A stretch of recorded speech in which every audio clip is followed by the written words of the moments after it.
Hello, everybody. Welcome to Free Flow Friday. It is me, Demetria K, and I'm sitting here with Donovan, the Black Yule Brenner. No coronavirus yet. Sadiq. Yes, I'm here. I'm here You're another here. week. You're Another here. week. Looking good. Spring break for me. Yes, Officially yes. starts. Yes. And unfortunately, my trips have been canceled, so now I don't know what I'm going to be doing. Well, we're going to get into it, brother. So anyway, thank you for being here on this Friday. It's a very rainy, cold, just gloomy Friday day out here. It feels like I'm in England or Iceland. Yeah, that's somewhere. what I say. I got my rain slash, I don't know what this is, ensemble on. But anyway, Did you make up the hill this one? I did. And so hello to all of you on the podcast. Thank you so much for joining us. And to you on YouTube. If you haven't already, please like and subscribe to this channel for more insightful commentary. And to you guys on Facebook, the Ride or Die audience, thank you so much for being here. If you could, please share this video so others can see it. We'd be most appreciative of that. And I also will get to you guys' every last one of your comments. So today we're going to talk about the coronavirus. Are you scared? Have you heard of it? No. You heard of it? No. Are you scared yet? Are you scared yet? That is the question. We are in Riverside, Moreno Valley, we're Southern California. We're in Edgemont, and you're sitting with the Duke of Edgemont. We're in Southern California. Where the weather is very, very, very bipolar. So anyway, I got a couple things I want to talk about, but we'll start off with the coronavirus, and then Diana, we're going to get to your topic in the middle of that. So anyway, as you guys know, we are in the middle of a pandemic. The coronavirus was deemed to be a pandemic earlier this week. Which it should have been deemed over a month ago. Right. But the pandemic means that is something, disease or something that's affected the whole world. And it indeed has affected the whole world. About a month or so ago, we heard about it just being in Wuhan, China, where they had a lot of cases of the coronavirus. It is called COVID-19, however you want to say it. Now, a lot of people say, well, the coronavirus has been around. It's been around a long time. It's just the flu. Yeah. However, this particular strain is said to be 10 times deadlier than the regular flu. There is no vaccine for it. The best way they're trying to get people to get rid of it or not get it is to self-contain. So that means that a lot of businesses have closed down, schools have closed down. If you guys have been to the grocery stores late in just this afternoon even, you'll see that things are no longer on the shelves. Things that would have normally been there, like water, toilet paper. I saw not that I eat them, I don't. The top ramen was gone, so those type of things are gone and are leaving. In fact, when I was at the store earlier, the cashier says, make sure you get we're just chit-chatting. He says, make sure you get everything you need. He says, because in a couple of days, there won't be anything here. And I said, you serious? He says, no, I'm serious. And I said, okay, I got pretty much, because I keep a lot of stuff too. And I'm vegan, so I don't need to eat a bunch of like meat and all that kind of stuff. But, so, people are really starting to see how severe it is. We've heard of high level people, not that they're absolved from getting it, but you've heard of a lot of officials like Justin Trudeau, the Prime Minister of Canada. His wife has it now. A couple of basketball players have it. Tom Hanks, his wife, and his parents have it. And his racist son. He's using the N-word. Okay, well, he has it too, I guess. I don't know. And so a lot of people are getting it. It is very easy to spread, contrary to, because a lot of times we make jokes about stuff and, hee hee ha ha, but it's very easy to spread. As you guys have probably saw the clip of the Utah basketball player, he didn't know he had it. He apologized. He said he didn't know he had it, but as he gets up from giving his press conference, he gets up and he touches all the mics, and then it said that he was goofing around in the locker room, horse playing or whatever, with his teammates, touching their stuff and touching them, and one of the teammates, I think one or two of the teammates ended up with the coronavirus because he tested positive for it. And so it is very easy to spread. They're saying that you should wash your hands thoroughly, like you should be doing that anyway, but I guess it bears repeating. Wash your hands for at least 20 seconds under hot water with soap. Be careful not to shake people's hands. Be careful not to touch your face because that's how it's transmitted, through your eyes, your nose, and your mouth. So basically just take precautions, and if you can, stay in the house, stay away from crowds. Out here in California, Governor Newsom has put, I guess, a moratorium on crowds over 250 gathering. It says no more than that should gather, and you shouldn't even do it then. Try to avoid it. And so we are now seeing all over the United States, schools are closing. Hell, Disneyland is closing as of Saturday. Disneyland is going to close. Universal Studios is going to close as well as of Saturday. So the tourism industry is taking a hit. A lot of the airlines have cut their routes. Cut airlines, so these cheap tickets that people are getting, they have cut their routes. Cruise, I know Princess Cruise, I think it is, they're shut down completely. Trump has stopped the Europeans from coming to America right, for 30 and days. he just about an hour or so ago put out a state of emergency, I guess, if you will, which he should have did a long time ago. But you know, because they know this breakout happened in China back in November. Right. So yeah, so he's just really behind, you know, trying to downplay It's it. Obama's fault. Yeah, he did blame Obama, but I think he was trying to downplay it to save the money being on the stock market. We know that, and I'm going to get to you guys' comments. We know that on the stock market yesterday, it took a big hit. I think it said they lost overall $2.2 trillion. Investors did, and so the Federal Reserve had to inject $1.5 trillion. Where'd that money come from? Right, to try to stop the crash, the recession that's pretty much But here. isn't that funny how they take the resources Right. to protect rich people? Where did the $1.5 trillion come from? And then when you talk about healthcare and you talk about student lunches and homelessness, Right. there's no money. Right. So to that point, and we talked about that last chaps night. my hide.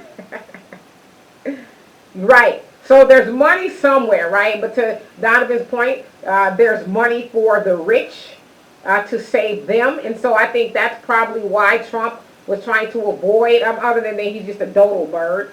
I think he was trying to avoid that from happening, because when you put that kind of word out there, the market becomes bear, which not bear like nothing there, well that too, but bear is like BEAR, in that investors are scared to invest. So it's been bull for a long time, which means that investor confidence is high and investors want to invest. Trump. Right. So The economy it's all me. Notice he hasn't said a damn word since it crashed. Right. Obama did it. Yeah. So as we said too, he's blaming Obama and all that. So it's a mess, to say the least. There's a mess going on with this coronavirus, and I think at this point we should. I touched my eye. Oh my God. I got some bleach in the house. Got some bleach? Yes, you can have some bleach. I think at this point we need to get serious. Yeah. You know, because I know, especially us, you know, it's said in our community we have to laugh to stop from crying. Amen. So a lot of times we do make a lot of jokes about things, but I think we should take this a little bit more serious, because there's nothing like not having what you need. You know, people going on toilet paper runs. I guess wiping your butt is important. You don't have a bidet? No. Asia, a bidet is common. In Europe, having a bidet is common. You American barbarians. So you mean to tell me you guys just dry wipe? Sir, you said in Asia having a bidet is common? Yes. Where did this shit come from? From the animal. And Where did it come from? It's a bioweapon. Where did it come It's from? a bioweapon. Where did this stuff Asia. come? Rest my case. It's a bioweapon. So basically what you're saying is having all the toilet paper in the world is not going to... I mean, it helps. I mean, you know, you don't want to use a tree bark like people used to do back in the day. I guess I don't know. Yeah, a quick story. My brother, I sent my brother a bidet like 3 years ago. I ain't using this shit. You're using it now, huh? Right, but see, look, my brother's so panicked and he's down in the South. This fool will go and get the garden hose and run it through the window and put a spigot on it if he had to right now. That's how innovative he is with his country hats. Be shit everywhere. Yeah. Literally. I'm just kidding. So anyway, so I guess what we're asking is, are you scared yet? And what have you guys done to prepare for what is not to come, but what's here? And they're saying that it's going to get worse, because this is the thing. They don't have enough kits to test people. They didn't have the kits to start with. Right, they never had, so they being, you know, the World Health Organization and the CDC, all of them were underprepared to even deal with this. But South Korea had it. Right. It just doesn't make... Right. That's why I believe this is a bioweapon, and me and Dimitri were talking about this before we went on the show. Iran has over 1,000, I mean, it's an astronomical number of people who are infected over there. Now, their economy is under sanction again. And then they just get bombed too. Yeah, Trump just now bombed them, so they're putting increasingly pressure on these people. Italy signed some kind of treaty with China, and it broke with the European Union and the United States. And if you go back a couple months ago, Mike Pompeo, that Italy like sideswiped its normal partners, and Italy has an enormous amount of people infected. Well, their whole country is on lockdown. Right. But yeah. But you see what I'm saying? So certain countries that are not adapting to the world powers' will are being affected. And they're saying this stuff's coming out of China, right? Do you know how many Chinese are running around in Africa right now? Lots. And the numbers, the numbers don't add up. Yeah, the numbers don't add up. That have it and the there. ones in Moscow, look how many Asians go into Russia. The numbers aren't adding up. Well, I would say this. It's plausible that it is bio warfare. It's plausible. Chemically, the word slipped my mind, but it's man-made, if you will. It's plausible. It's plausible that it is, but let's say it is. We still got to do what we got to do, right, to stay protected. Mm-hmm. And so I read in the newspaper, or not the, like literal newspaper on my news feed, that Congress, they're trying to decide if they want to give the American people a stimulus package. I've seen a couple of numbers running around. One was they're thinking about Andrew Yang's UBI, Universal Basic Income theory, and that they would give every American adult $1,000 and kids who work, there's kids who work, $500 until this blows over, because the fact of the matter is, if you can't work, you can't eat. See, but here's another thing you got to look at it this way too. If everybody was working at a livable wage, you wouldn't have to give them a UBI. Well, true, but at some point in time, the money is going to run out. No, we understand that. Right. But what I'm saying is this goes back to what Bernie Sanders and Andrew Yang were saying. Right. When you don't have a livable wage where you can't save anything, right, or put it on the employer's emphasis to protect their workers. Right. Well, and then, there's some that say too, because student loan debt is 1.5 trillion to 1.7 trillion, they could have used that money to get rid of student debt. Mm-hmm. So it's bull caca, if you will, that there's no money. Where are they going to get the money from? We saw yesterday in living color that the money is there, but it was there to protect the rich. Right. But even if it's not there, you put these wars, they charge it to the credit card. Who cares? Just if it's a need. Borrow more. Right.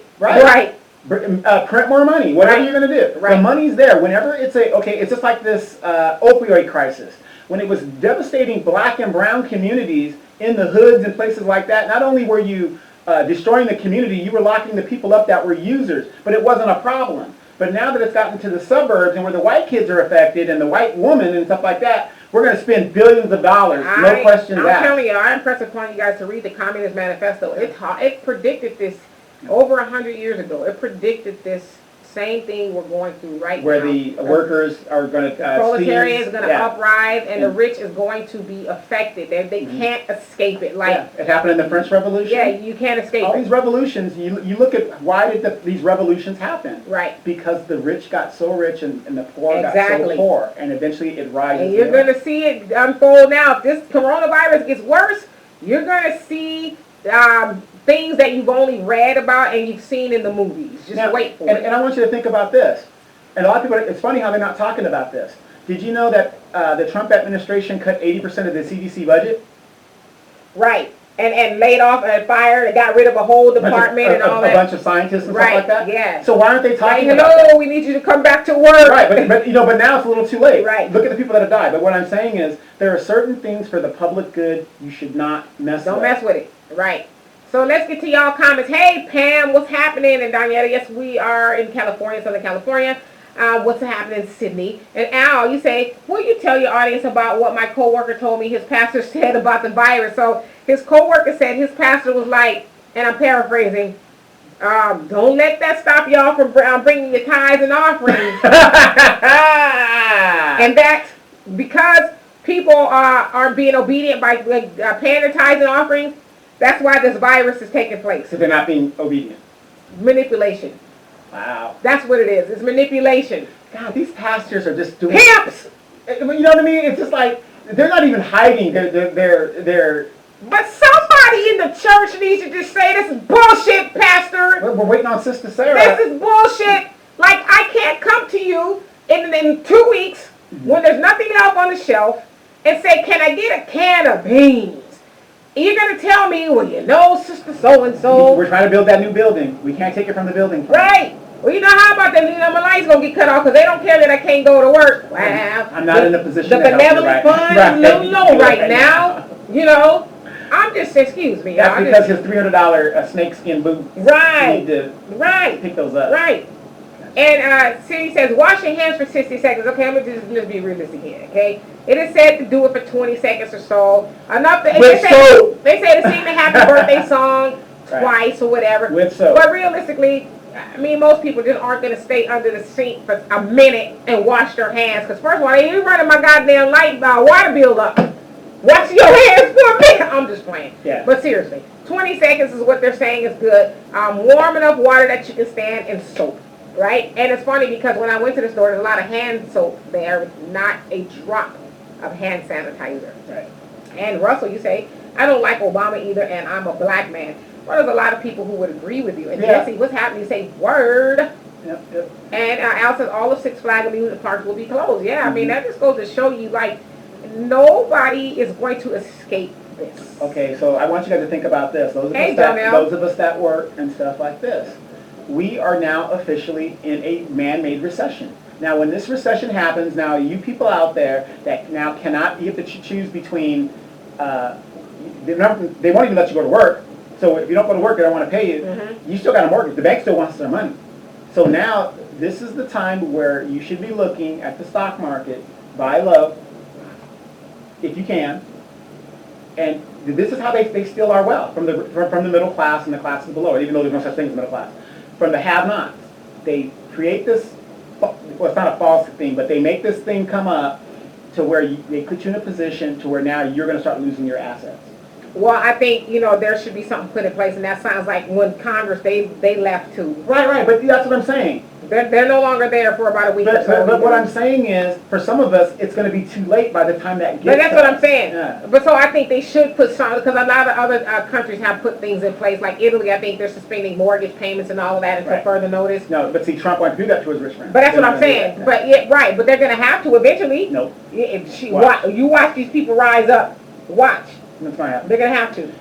Like most Americans, we gonna bitch, we gonna moan, and you know what? Because now we're talking, this is stuff that we've read about in sci-fi and all of that, but this is something that I think people are really starting to come to terms with. This is like for real. This is not something that they're going through in China or, we hear about it. It's like it's really a real thing, and last thing people want to do is be in fear of catching something and then starving too, or not having a place to stay. Well, I hope again this is another sign, especially for black and brown people being of Latin, Hispanic descent, whatever.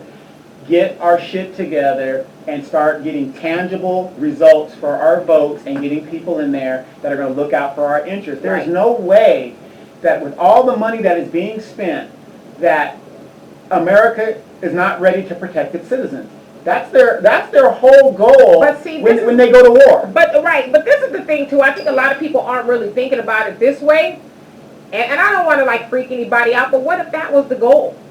Like this cleansing thing, just get rid of eugenics. Well, what if that's the goal? Because they also said homeless people are more danger than anybody because they already have a hard time cleansing themselves and keeping clean and they're not living in great living environments. So they said they're more in danger than we are. Right. And so did you know San Bernardino has, as of right now, last I checked, zero thing, which is kind of weird. If those of you guys that are listening, San Bernardino County is the biggest county in the United States. Mm-hmm. And the city of San Bernardino went bankrupt, if you haven't been keeping up on that. And they have a huge homeless problem over there, and it's a depressed area, whatever. They have zero reported coronavirus thing. And Al says, Donovan, is that dashiki from Sanford and Son when Lamont was in his... Lamont and Rollo. When Lamont was tap in his Africanism Yes, or on yes. good times when eBay wanted to marry Thelma? Which one is it? Hey, Secret The Garden. Lamont one. The Lamont one. But we got this from South Africa, you know, Yes. because now that my trip has been canceled, I think our next trip, it'd be at Cuba or back to Africa. Yeah. And So- my dress, Deanna's gonna Remodify. yeah, she's gonna repurpose it because it's too big now. You lost too much weight. I guess. And Secret Garden was happy. Said somebody come up with a new dance and call it the Corona. You know what? Wait for it. Yes. Because you know how we do. Yes. We gonna have it all on TikTok and all of that. And Al says, pull back just a tad. That desk is crushing your Coronas. I can't.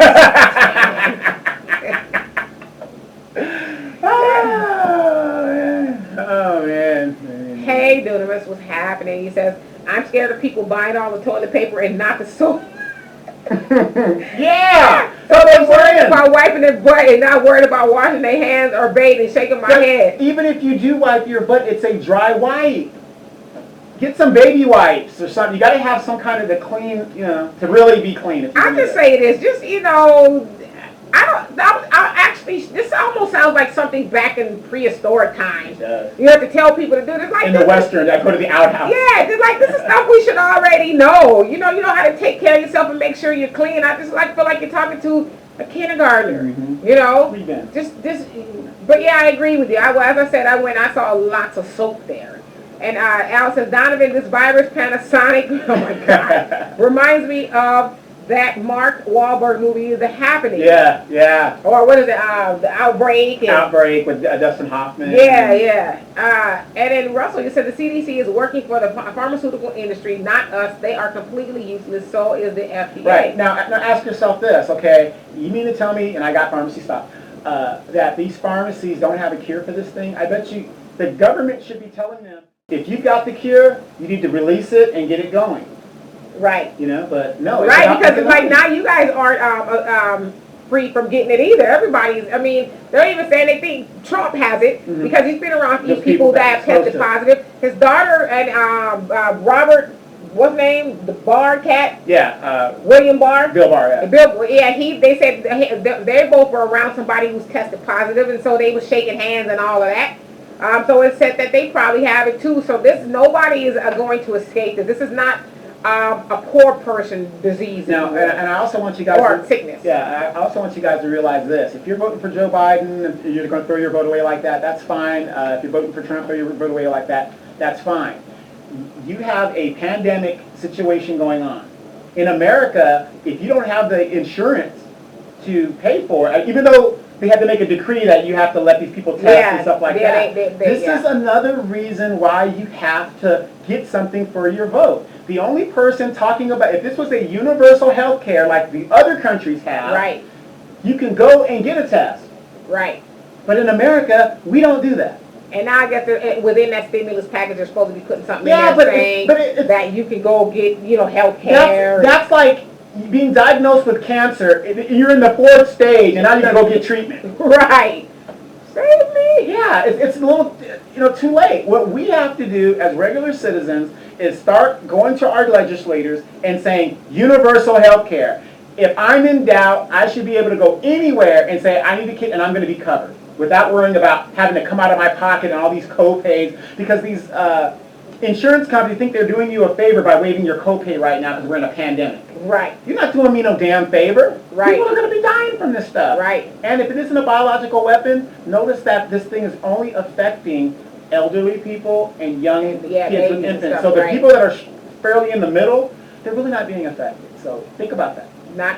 They're starting to. Well, yeah, they're starting to, but I'm just saying as a whole. That's who is predominantly targeting. Right. And Jonelle said it's hypocrisy at its finest. It's an unsanitary disease that's eliminated by the masses being sanitary, but instead of big government investing in sanitary solution for the masses, they're using their Zionist media to promote panic and investing their monetary into big business and the regulation of the masses via quarantine, militarism, and etc. What's their objective with the Trojan coronavirus horse?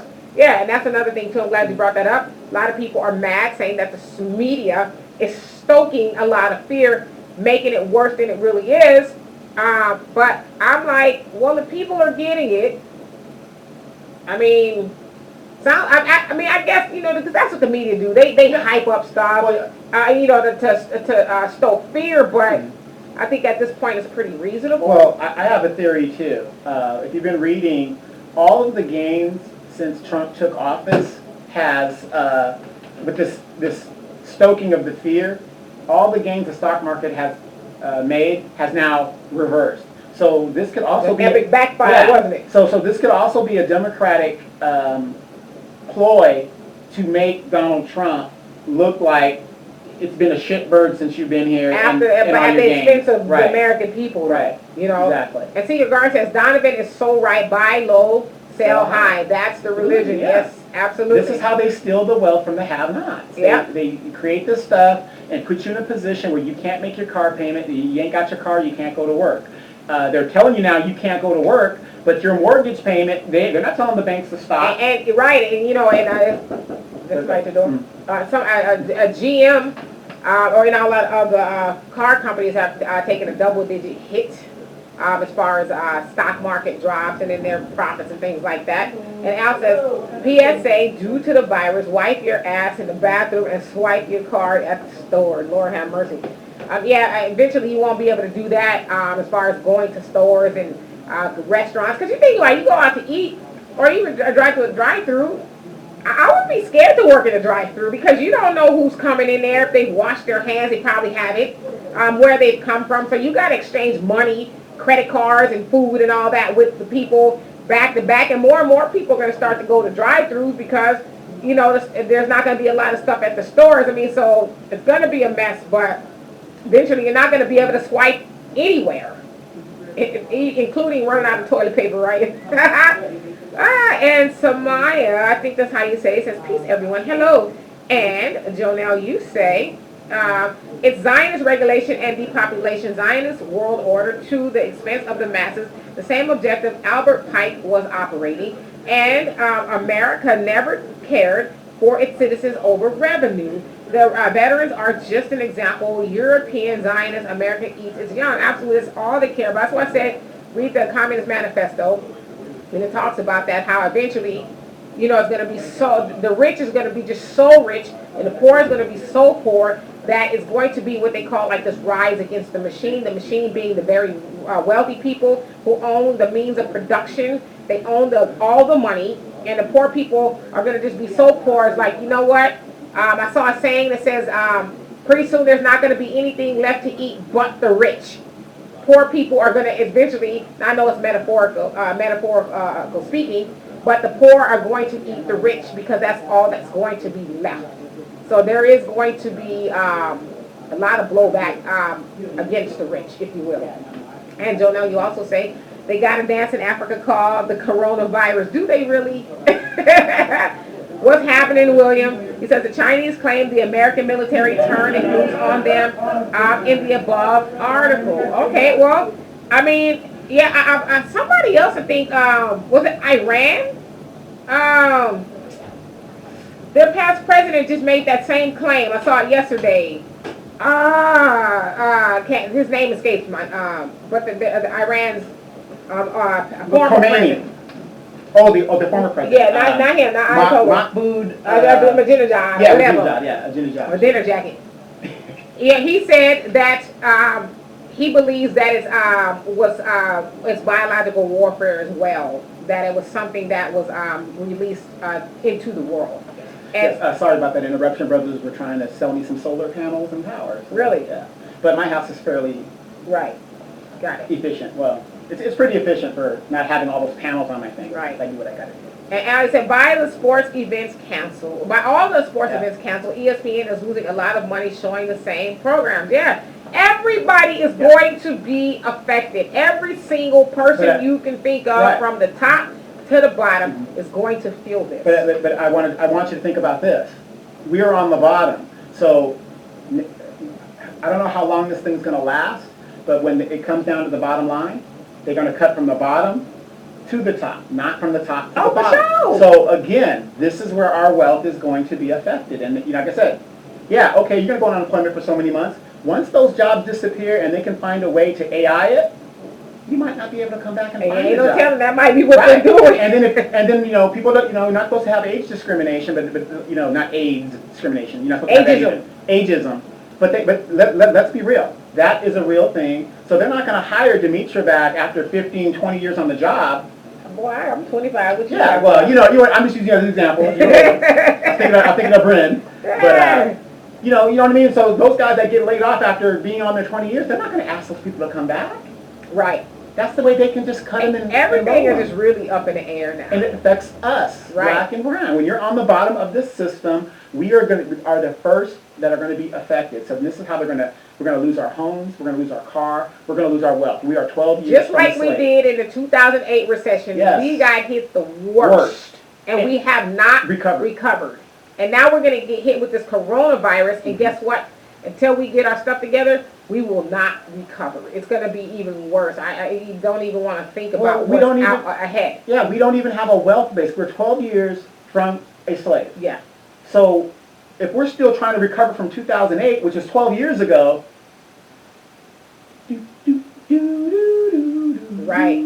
Shit, we ain't even got that no more. Yeah, it's just a matter of time. I mean, we have to pull it together. Right. Start creating those businesses. Start kicking people out of our communities that are taking the wealth out of the community. Yep. You know? Because they're going to be all right for a while. They're going to be all right. And Jonelle says, it only shows you how corrupt and literally dirty this nation is when an unsanitary disease is not fought by taking sanitary means. The masses don't practice daily cleanliness, yet claim God is cleanliness, wash and be clean. To take should be making more sanitary products and enforcing cleanliness, clean places and environments. Why not make more 100% alcohol in products that cleans?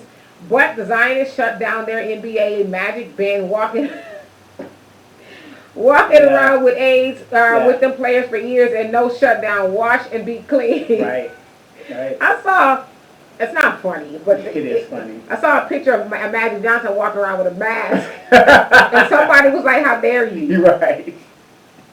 Not that you could catch AIDS that way. Yeah, I guess it was a jokey joke, but I was like, "What's wrong with people?" Yeah. And I said, "Is this the most turbulent time in American history other than slavery?" Yes. Well, the Great Depression. Well, slavery. In terms for Black people, there's never been anything more turbulent in America. I'm holding this around like this is some damn whiskey or something. There's never been a time more turbulent for Black people than slavery. Right. But if you talk about America as a whole, Great Depression. No, where we're at now, because what Great Depression was shocking. Yeah, but we recovered from that. What people don't want to realize is this: what indicated the fall of the Roman Empire? You know? What indicated it? Yeah, they were on the decline. What indicated that? I don't know. You got to be a little bit more. Very simple. When they started having cage fighting, the gladiators stuff, that distracts the masses from the decline. What do we have? Entertainment. Yeah. What do we have right now? UFC. Right. Right. I'm not saying, but that's an indication. There's all kinds of indications. America's been on the decline since World War II. That was our epicenter. We haven't won a war since. And we're not. But we keep getting in them, though. Yeah, we keep getting in them. But why? But you know what I mean? So we're on a decline. Look at the jobs, the businesses. They're just not there. Right. And when these white people are just rabid and mad, they're mad at the people who didn't make those decisions. Right. It's crazy. Right. Crazy. And so Benny says, I'm worried about what's going on behind the scenes. You know, it's more going on than what we're being told. Absolutely. That's always. Right. But, that's why I said we need to get ahead of this now. Mm-hmm. As Jonelle said, I mean, hell, this is all about really being clean. That's not something we should have to be told, I don't think. But then again, there's a lot of people who don't take a bath every day. Right. Exactly. Now, come on, brothers and sisters out there that are listening. You guys know when you're in the bathroom and you see that person dip out that didn't wash their hands. There should be some kind of sensor on the door that can kind of sense when you don't wash your hands. Right. Right. But we see it all the time. I was in class the other day and this kid, he's a young kid and he's like, yeah, they say that you should wash your hands. I've been washing my hands, from what he saw on TV. Yeah, since they told him. I was like, shouldn't you have been doing that? Right. Well, hey. But wait. But we're the dirty ones and Black people. And, you don't even want to go there. Yeah, but they create that narrative. Right. And Jordan says, like you said, Queen, this nation has never stopped practicing eugenics on the masses. All those politicians are sold out.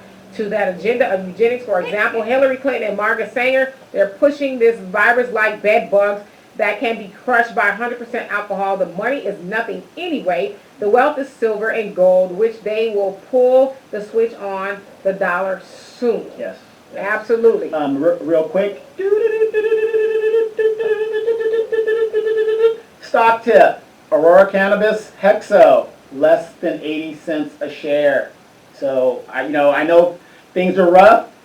I buy them. But I buy them, and when I'm like, if you keep dipping, I'm gonna buy. Yeah, I mean, grab it now because, like I said, that's the only way to be able to get into the marijuana game legally. Right, because they are going to legalize it everywhere, and the stocks are going to shoot up. The F up. Mm-hmm. And you see the OJ meme? Not yet. I don't think I saw it. You saw it? And William, you say Africa is enacting tough travel restrictions, as they should. Like, But you know what, William? They should have been doing that. Mm-hmm. Letting all them colonizers and people all like, they should have been doing that 400 or 500 years ago. Yeah, it should.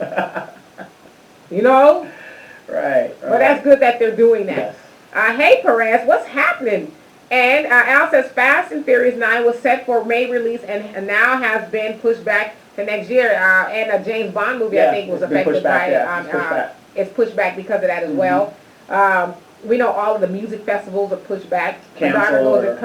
What is it? Coachella every year. My mom goes to the Seabreeze Jazz Fest in Florida every year. She's mad about that. Not happening. And I follow a couple of entertainers on Facebook. One of them is Mesa. She sometimes sings with Incognito. But she said a lot of her gigs are canceled because people they don't want people congregating, and so their money has been affected too. So it's affected everybody. It's not just the person. And the good thing about somebody like Mark Cuban, who owns the Dallas Mavericks, he said he's going to pay for his the people who work in the stadium. So he's going to pay their salaries, pay them a wage. Right. See, but that's what I'm saying. And kudos to Mark Cuban. However, here we are supporting Joe Biden, who says I'm for the status quo. He doesn't really give a damn. But this wouldn't be an issue again. I'm not saying who you should vote for, but anybody that's going to give me a UBI or universal health care for all. UBI. Yeah, for universal health care for everybody. That's the person I should be voting for and using my vote. And just for a second, two people who talk about, Joe Biden is, for the people. Ain't he talking about cutting Social Security and all of that too? Yes, and he's been talking about that for over 20 years. How are you going to pay for it? You're going to have to, and he's cool with it. To pay for, but he cute though. Right. He's sexy. He's sexy. I heard somebody say that Joe Biden was sexy. Yep. This came from a sister who said, how was Joe Biden? 77? Something like that? 77, 78. Yeah. He's sexy. How would you like that worm in your face? Well, I had one in my face last night in my inbox. Yeah. Okay. Anyway, Jonelle says, stock your house with food and water, medical things, etc. Have a survival kit in place. That's only wise. Be sanitary in everything you do. God is cleanliness. That's what coronavirus is teaching. Absolutely. And as I said too, my dad has always, as long as I can remember, said, store your food and your water. Mm-hmm. And I've done that. I just always, like when I go to the store, I'll pick up a couple of canned goods, organic of course, canned goods every once in a while. And I've got a stockpile, so don't come over my house. I'm just playing. Yeah. But the other thing too is, people are picking up things that are going to perish or be gone after a while. What about the old school skills of knowing how to make you some bread? Make you some things from scratch. Yes. A lot of people don't have those skills. Right. So that's what I did. I bought some stuff I can make bread and all kind of stuff with. Last. Yeah, some beans and rice. Mm-hmm. And like I said, it's a good thing I'm a vegan, so I'm gonna be all right. I'm gonna, eventually, the vegetables, and if this thing doesn't get resolved, the fruits and vegetables are gonna dry up too. But I'm still gonna be able to be healthy and eat, pretty good. Right. Well, I want to say this for all those people out there that are stocking up on the water. Once all those plastic bottles are empty and stuff, what you should do is look at your little $5 or 5-gallon Kool-Aid container. How you know some Kool-Aid? Well, that's what I got mine for. I like making sodas. But take that, boil some water right now while you got a chance, and fill that container up. And that's the 5 gallons for free. But that's some old school thinking, though. And this is another thing I want you guys to realize. I don't know if y'all realize this. You guys probably realize it. You guys probably realize the podcast. Tap water doesn't taste very good, but guess what? It's the only source of water that's regulated by the government. Deemed safe. Yeah, it got a little fluoride in it. It's not sexy. Yeah, some strychnine. Yeah, a little bit. It's regulated to whatever degree. But that's a whole thing of consumerism and capitalism is that we used to drink out of water hoses in the summertime. And the water was better outside. Yeah, but you couldn't even fathom doing it now. But they have gotten us, the machine has made us think if our water doesn't come out of a bottle, then there's something wrong with it. But not only are we spending more money on, spending money on water at the house that comes out the spigot, and we're going to the stores and spending water in bottles, but the plastic, is jacking up the planet. So there's a whole lot of things going on, but we're not making it. They give us a couple of cents if we recycle the bottles, but the people who are making the money from it are the same people who got the $1.5 trillion bailout, if you will, yesterday. Mm-hmm. I mean, how many of you guys on your refrigerator? You gotta replace the. You got a water filter on your refrigerator. That's what I'm saying. But we've been. That's why I tell you guys to watch The Century of the Self. It's on YouTube. It was a PBS special about 2005, I think, so it came out, and it's a 4-part series that talks about how we got to where we are as consumers, and we need to really wake up and think about the state that we're in and how we got here. I watch it often, and you guys should. I impress upon you guys to watch it. Hey, Crystal, you said, I want to know, how do people feel about the Chinese restaurants closing because they made enough money from our people? Well, I have heard something about the Chinese restaurants closing, but I heard a lot of it is due to a lot of people just won't eat there because there's this fear that amongst people that said that Chinese people are responsible for this. I'm not saying it's true. This is just what's out there. Chinese people are responsible for it, and I don't want to go to their restaurant and get some coronavirus or something like that. Mm-hmm. So a lot of people are abstaining from eating there. But to your other point, they can close down because predominantly they're in our neighborhoods and we eat that garbage. Mm-hmm. We eat it, and they have made enough money from us to where they'll listen.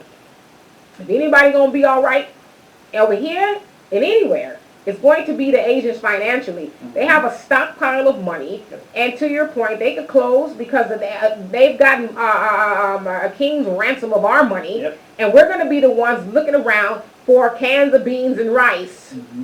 And also, we depend on those people, especially in the neighborhoods. We depend on those liquor stores that already have garbage food in there. We depend on them to eat. So when they close and go away, what are we going to do, right?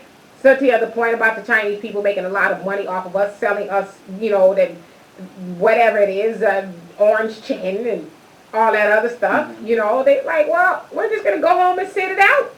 Exactly. And then when those Negroes get their money, we'll open back up when this is all gone, and they'll come right back. We won't even have to say, hey, guys, we're open again. They'll just come. They'll come like zombies. And Al says Bobby Brown released a song called Rona. Like Tenderona. Tenderona. My Tenderona. Me and Donovan came up with a song we can't sing here.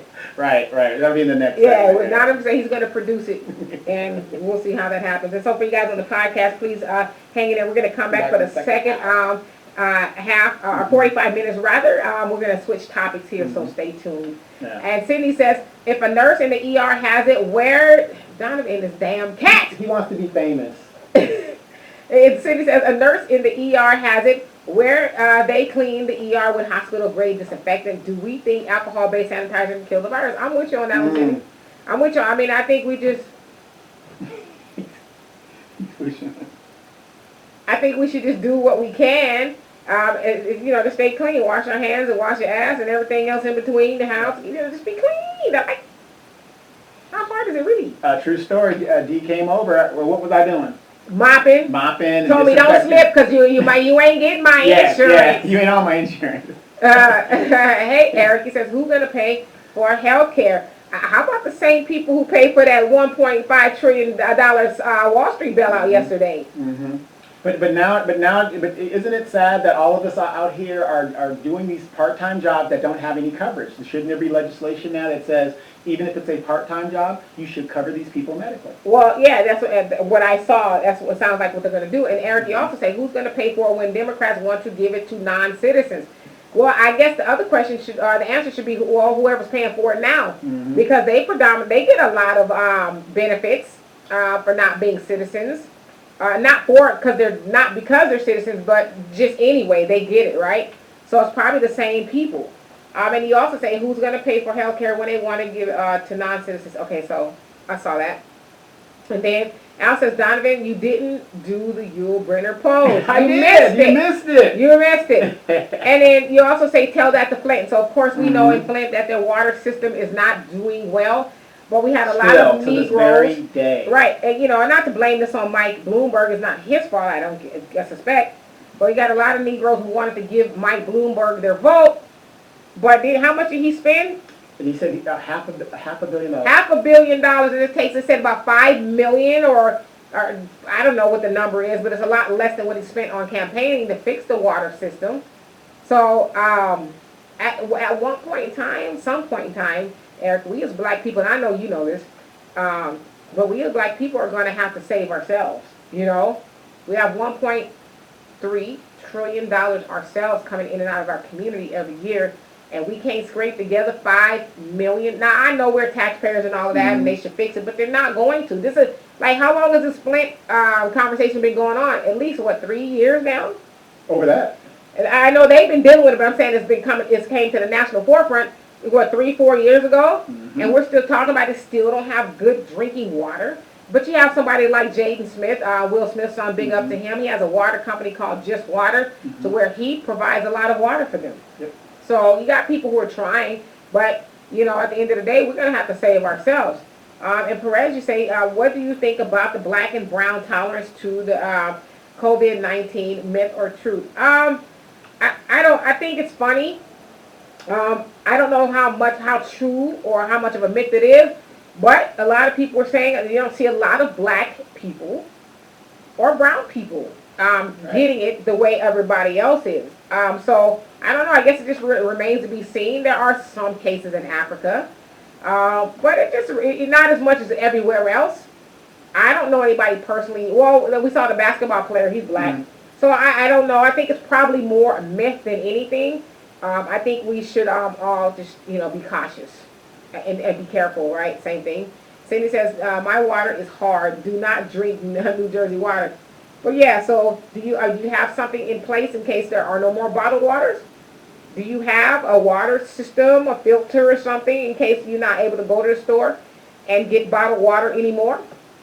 And Jonelle, you say, right, Africa opposed to been on it. The Europeans been disease prone, and the giver of the disease and the maker of the disease, and the death since the white nation conception. In truth, their death, the rider of the pale horse. Majority of us black people wash our hands after using the washroom. Our health is in being sanitary and watching what we eat, and they shut down the NBA. But Panda Express is open. Restaurants are open, but coronavirus is so-called super threat. Absolutely. And so I think it's a known fact that a lot of diseases, people of color, and I'm saying that in broad terms, Indians, black people, you name it, have been given something by white people. It's just a fact. What did they give the Indians? A blanket for smallpox. Yeah. And a whole host of other stuff. Them. Yeah, and so it's just a fact, but that was a long time ago. You need to get over it. Get over it. I'm so sick of this. I didn't make you a slave, even though I am benefiting off the money generationally. Right. That generational wealth has been passed down from slavery. Never mind that. Yeah. But yeah, and we all know too that I like to teach my daughter and anybody who will listen about that. I was like, most of our grandmothers were domestics. Domestic meaning they were housekeepers and they cleaned the houses of white people and all that kind of stuff. And so that was something that we already knew how to do. It's just become lost with the generations that's passed. Yeah, try to find a chick that knows how to cook and clean. Hard to do. It's hard to do. You're out there, but it's hard to find. But yeah, that's something that we used to just do second nature, and a lot of us still do. But we need to get back to that. Start teaching our young people the importance of being clean. Just get your ass in the tub every day. You know. And Pamela, you said all schools in Moreno Valley are closed starting Monday until April 6th. The LA Unified School District closed all schools, right? Which is the biggest school district in the United States. And they were like the last, because most of the universities and colleges are closed as well, you know. And Al says kissing that cat, coronavirus in Moreno Valley. My cat is clean, brother. I know where you're going with that. Oh, man. William says, your cheap Smirnoff makes excellent, yes, you know what is funny? He said, make excellent hand sanitizer. My daughter was saying that very same thing earlier. We found some in a cabinet, and she says, if all else fails, that's going to be hand sanitizer. So, yes, you're right. And John Mary says, clearly the coronavirus is being hyped via Zionist media to the max. You got all these so-called intelligent doctors, yet none of their so-called wisdom can defeat the coronavirus. It's clearly a weapon being used. Yep. Absolutely. There's no doubt vaccine. You know, that's what they're telling us, right? And Sydney saying it's a myth. Yeah, I would venture to say it's a myth. Because we don't want to get too... conspiratorial? No, not that. Too conceited, I guess I'm trying to say. So we're like, shoot, I'm black. Coronavirus, get back. You know, I can't get it because I'm black. You know. Hey, Ricky, what's happening? You say, why do we always speak about black and brown when they don't give a shit about black people? Let's deal with us only. Absolutely. But unfortunately, it's like Compton right now.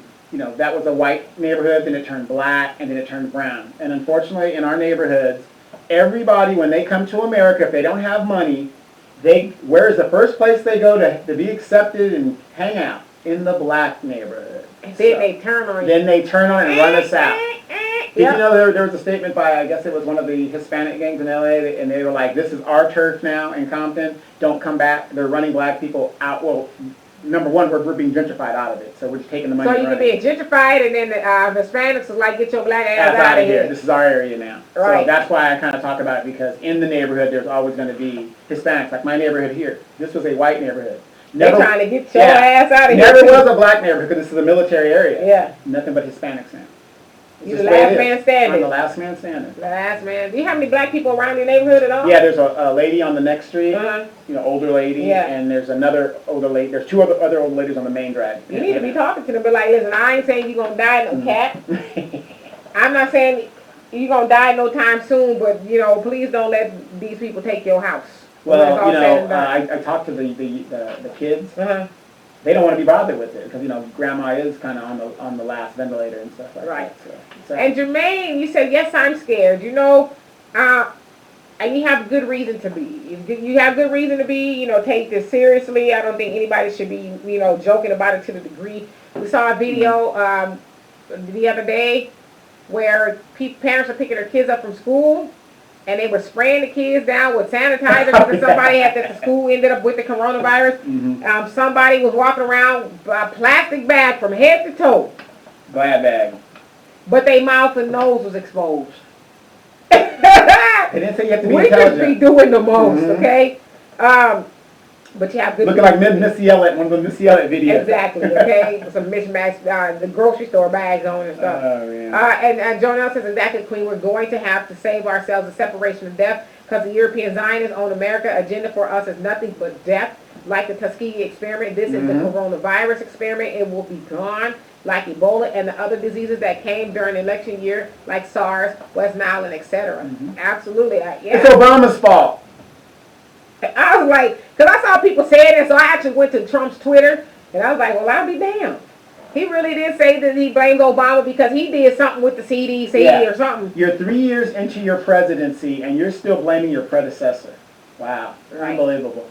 But if that was Obama saying, well, that's Bush's fault, nigga, we going to hang you up on the tree. I'm talking in regards of how they think and what they would say in regards to us. So... I'm not worried. How about that? That's what they would say. Yeah. And we're actually going to get into another Transition. topic. Yes, I'm glad you brought Yes. that up. Yes. And Cindy says, Al, you ain't never lied. Mhm. And Carful, I think I said that right. He says, I always enjoy watching you, dear sister. Well, thank you so much. I appreciate that.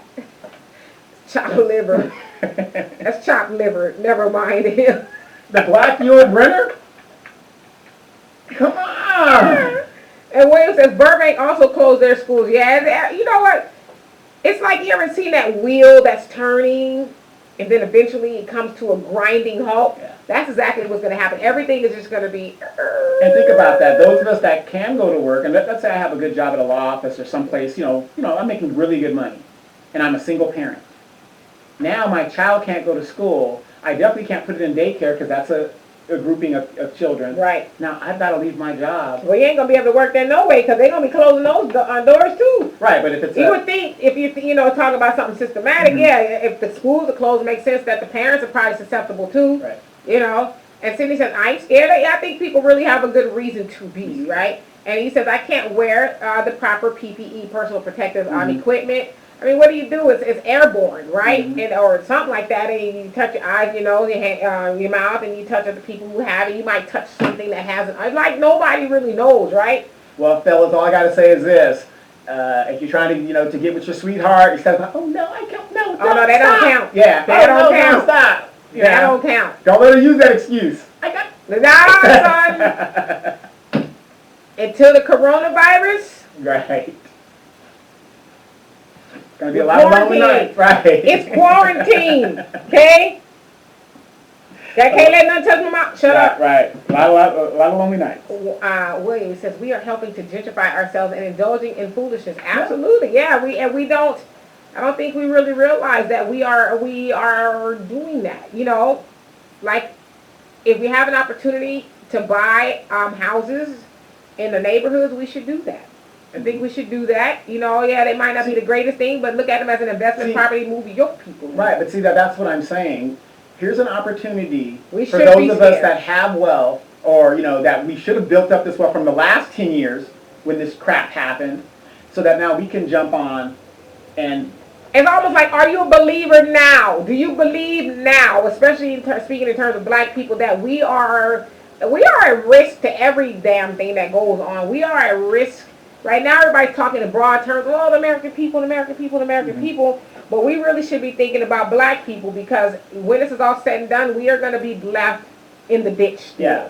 Trying to get out. When they do the assessment of this, hey, Bilal, you're going to see black people take another L. Literally. You're right. Because we are not prepared. We weren't prepared for the 2008 one. And here it is, 13 years later, and we're still not prepared. And with the 2008, the housing market crash, they targeted us the most, and we got the most bum loans and just the worst. Where do you work, little girl? Taco Bell. Taco Bell? So you may... I want that $500,000 house. Absolutely. Sign right here. We'll just put a balloon payment on the end. And most people didn't even know what that was. And when they got the balloon payment, they're like, excuse me, say what? Yeah, right. You mean I got to have all this money due and what? And how, and what? Yeah. For those of you guys that aren't from the West Coast here, you had people literally leaving their home, leaving brand new appliances in the home. Or a lot of them, I'm stretching, y'all, my back is hurting, got locked out. Yeah. A lot of them just got locked out, didn't think, they thought they had time. And so Sydney says Ebola is not dead. Well, I sure hope I don't get it. But to Perez's point, we should be scared. So let's go ahead and transition to a little bit, you guys, here. So I got an inbox. And I won't say your cats are wild and dude. Yeah, that's T'Challa. I'm not going to say who. William, I'll get your comment before I go into that.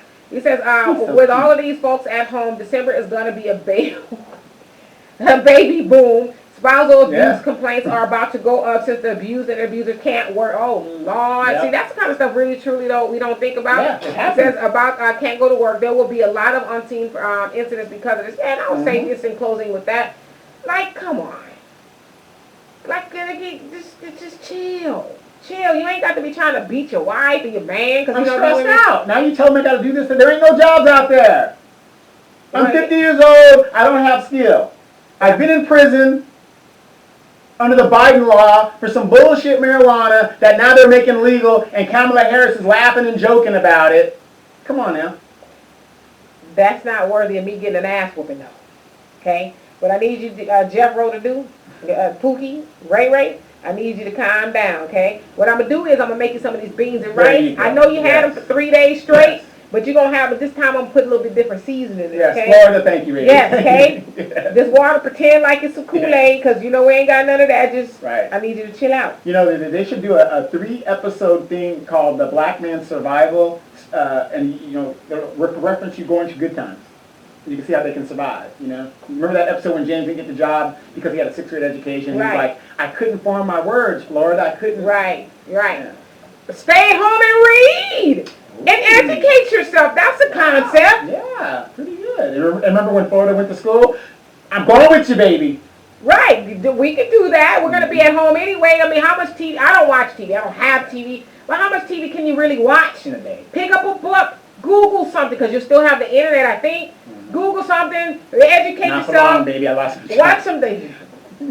I just got laid off, so we got another month going. Cable company. Yeah.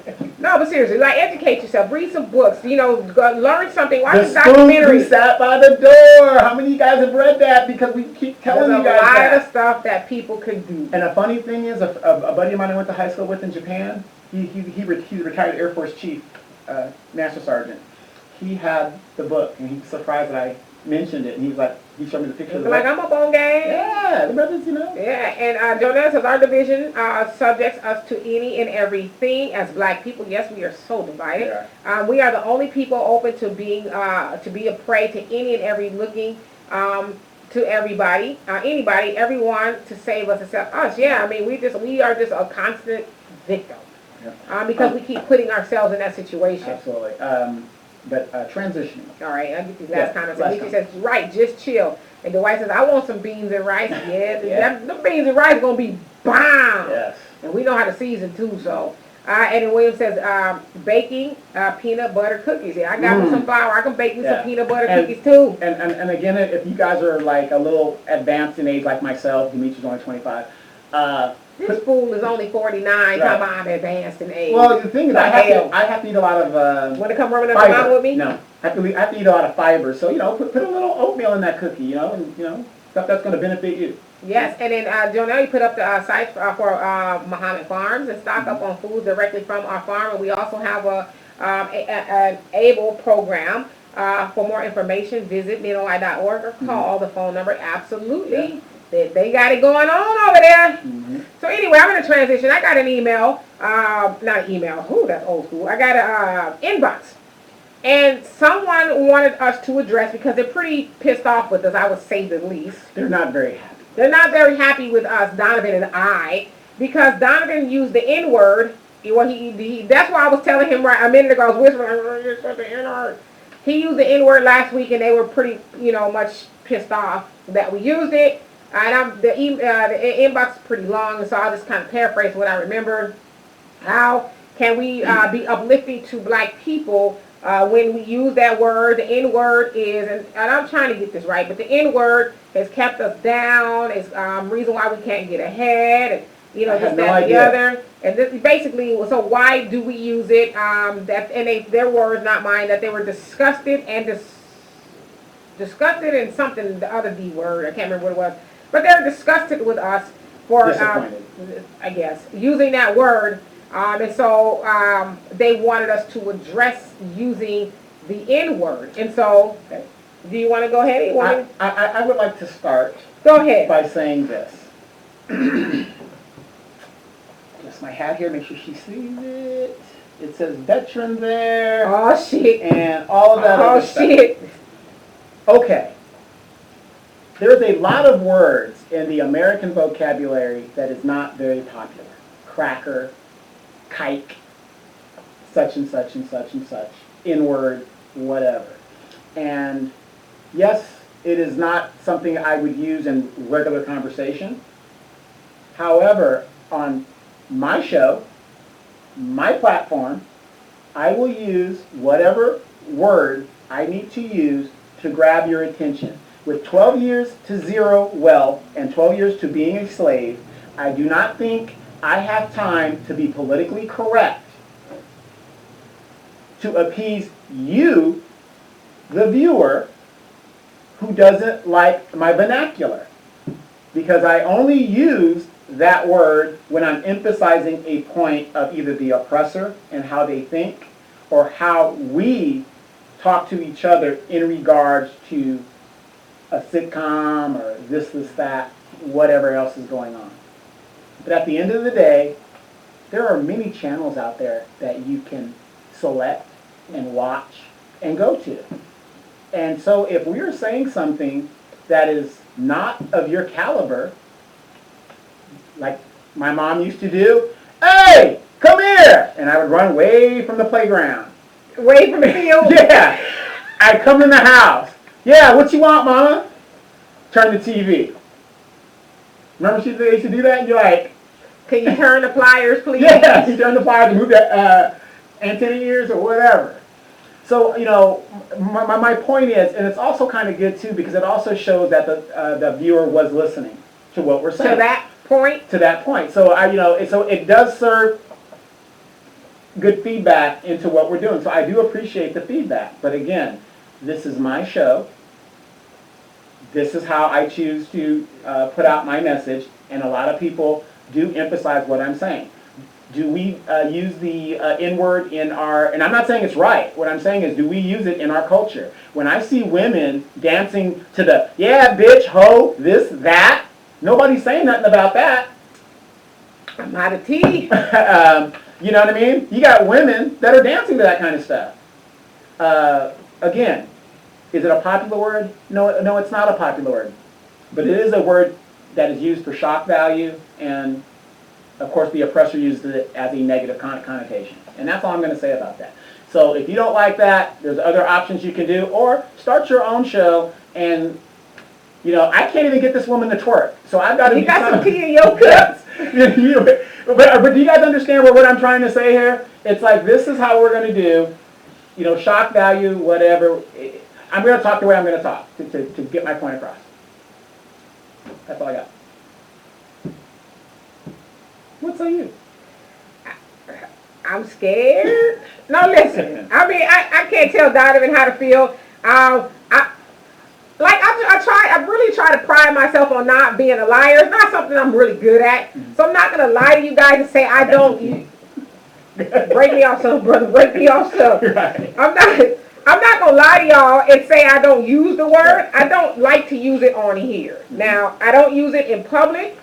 Because I have heard a lot of people say, I'm in Walmart or whatever, and I hear, and it usually be women. Women. It's weird. It's usually women. But then I hear, let me tell you what this. And to me, when I hear it in public, it's shocking. Again, I do say it in private. Mm-hmm. There's nobody around. Well, the people I'm talking to, I'm one of those people the old people used to say, you got to watch a conversation where you're at. When I'm in public, I don't cuss. I'm trying to really stop cursing because it's not really ladylike. Right. I'm just really trying to stop doing it. But when I'm out, and, as my mom used to say, I'm around mixed company. Exactly. There's a lot of words that I don't use, and the N-word is one of them. Now, same with me. Have you ever seen me use that? No, I haven't. And then this is what I would say, too, as far as being offended. I would say if you're offended, I am sorry that you were offended. And we will try to refrain from using the word. It's hard. It's just a habit. It's hard. But a lot of times I think I would give us credit for it. Like it is a bad word to say, if you will, because we are not niggas. I was using it to prove a point. We are not niggas. We know that. To emphasize what you're saying. Yeah, we know that the word nigga is something, as Farrakhan said, we didn't invent niggas. Mm-hmm. White people invented niggas, the term nigga, the person that people deem to be a nigga. Mm-hmm. That person was invented. It's not something that is invented by us. So we should not, use the word. It is very disparaging. There's a lot of words we shouldn't use. But I would like to say this too. I don't know if you're watching. I would like to say this. Pay attention to the stuff that we are saying. Because to me, I'm kind of discouraged. And not to blame you. I don't want to seem like I'm doing that. But I'm discouraged that out of all the things that we ever say on this show, you took that, you've been on my bumper for a week behind using the word, and you really have, and I get it. You're upset about that, but I think it's really your way of trying to emphasize. And no, not even emphasize, but I think it's your way of trying to invalidate what we're doing. Because I'm gonna be honest with you guys, this whole little conversation started from the Biden thing. This person is a staunch Biden or maybe a Democrat supporter, and they've also in the inbox said that they're discouraged and disgusted that we are telling people not to vote. Which we've never done. Right. We're trying to get people to think as to why are you voting for somebody who's not going to do something for you. Give you anything. I have personally said I'm not voting for anybody who is not going to offer me anything in return for my vote. And so this is where that stems from. And I think I want to push back with you. I won't say your name, but I want to push back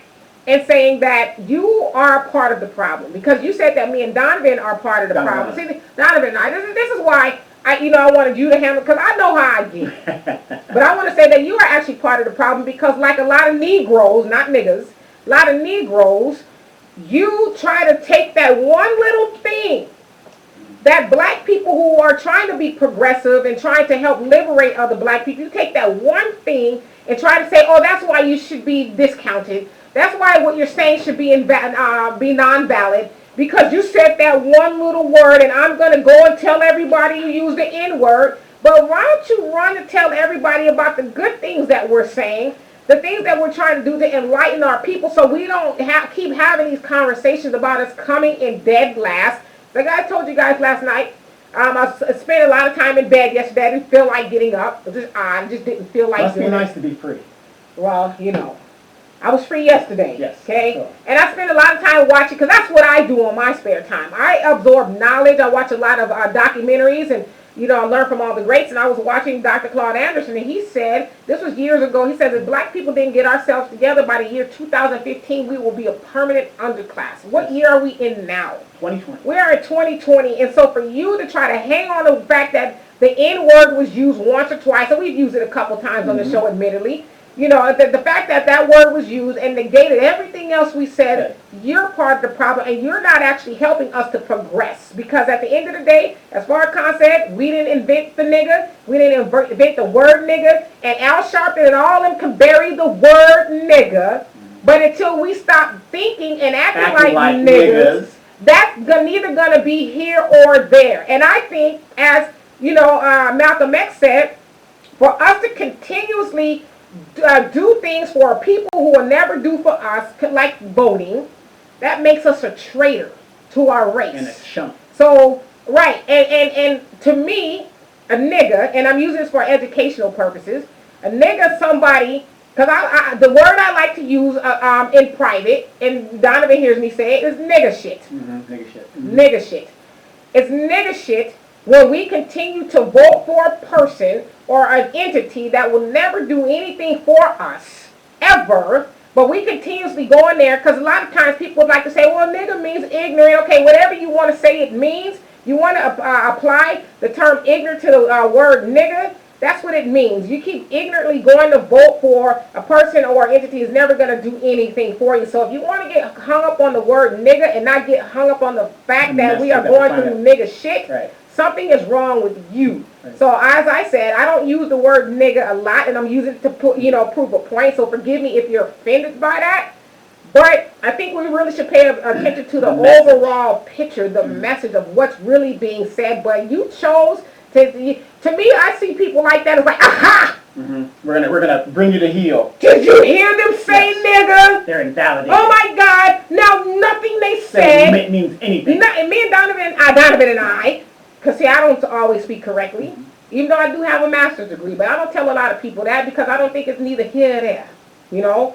A master's degree in public relations, and I have a BA in communication, of all things. Wow. Amazing. But Donovan and I have been doing this for 3-4 years now. But yet you want to try to invalidate what we've done and what we said on one word, then we ain't the problem, you're the problem. And I think you need to look inward and say to, not inward, but inward. Inward. And to say to yourself, am I really mad if they're using the word, or I'm just mad because she said they're ringing the alarm. Yeah, because she said in her message too that we should all be on the same page. No, she don't want to be on the same page we're on. Right. She wants us to get on her page, and that's all this goddamn tap dancing. Can I say that word? Mm-hmm. All this tap dancing she's doing for for Joe Biden and the Democratic Party. I'm not gonna get on that page, so you always gonna be mad at me. Now think about this.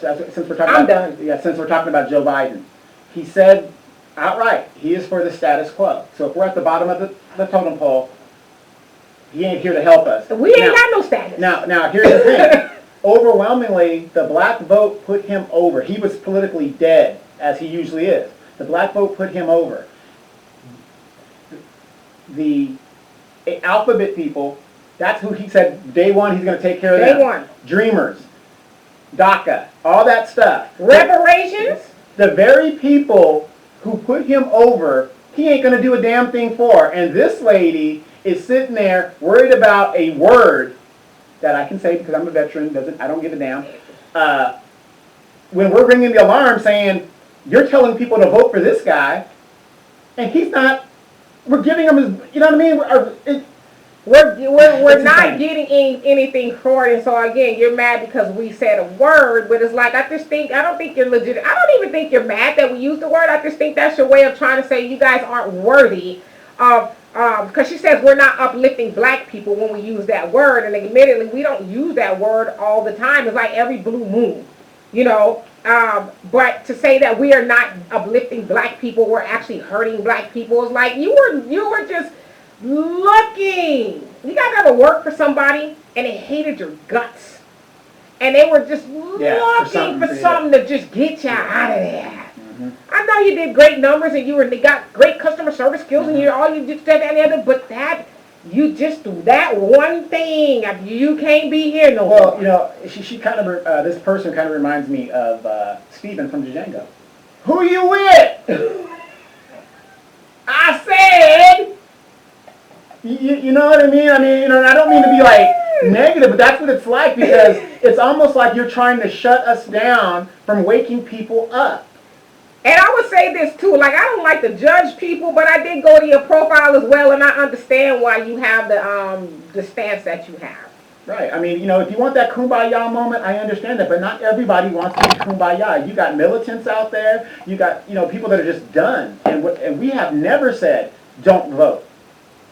We've never said that. I'm never going to encourage somebody not to vote. But if you decide not to vote, we're saying make sure you're going to get something for your vote. And if you're not going to get something for your vote, then perhaps it's wise not to throw it away, right? And Michi says sips tea. Donna says Demetri sipping that tea is gone. It's gone. Wait for it. Wait for it. And Lou, what's happening? He says, look at you sipping that tea or coffee with tea was so good. The white says laugh out loud is true. And Donna says Demetri needs stronger drink. Her tea is done. Yes. Mm-hmm. And so everyone wants to armchair. They do. Like I said, if you don't like it, start your own. Where's your show? Where's your show saying the N-word is so terrible and, enlighten us? So I can go to your channel and say, you know what? And wait for you to trip up. Yeah, I'm going to wait for you and say, oh my God, you said something positive. Oh, I got it. No, I just don't think you should say that. Right. And William says, it's how we talk to each other sometimes, but it's still a slur if you don't want to be called that. No, absolutely. And I don't think, we should run around calling each other that. But, like I told you guys one time, I was at the ATM. Mm-hmm. I still do that every once in a while, old school. The ATM. And I hear this car pull up, and it's doot, doot, doot, doot, nigga, whoop, nigga. And I'm like, mm-hmm. So I turned around. It was a Mexican. Windows open. Music bumping. And I said, you know what, though? Again, we didn't create the nigga, but we made it acceptable, for them to think that's okay. Because back in our day, like I'm 40, I'll be 49 soon. But back in our day, you didn't hear white people, in my day anyway. Bumping that kind of music? Nah, it was still kind of some shit we gonna say. And I ain't talking about Jim Crow because I ain't that damn old. But, it's still some shit they said in the confines of their homes. Right. But, you could be anywhere and hear people from all walks of life, races, talk about nigga. My nigga. And I'm like, that's a whole Mexican woman saying that word. Yeah, and the sad thing is here in California, the employment situation is so bad, even the white average white person can't find a job. Right. So they're out there and they've adopted the hip hop culture, which they think they have, and they're using those terms and those words. Adino, why are you calling me? You see, clearly you see why. What do you want? What? Yeah. And so Sydney says, well, Donovan, way to piss off the audience. Amanda needs to check you. You are out of pocket. Always, Man. always. But look, guess what? And I put the uniform on, I will say what I want even if I'm wrong. Yeah, Donovan, he's like, I'm sorry. I'm not going to do it. And William says, did we present an agenda to Biden? I've always said this, and I said this last night. I said, they know what our agenda is. Mm-hmm. They know the main thing on our agenda is reparations. And so there's been plenty of agendas presented. Dr. Claude Anderson, he's been presenting agendas since the Carter administration, because he worked for the Carter administration. Mm-hmm. He's been presenting black agendas then, and I even think he's presented, if not getting ready to, one to Trump.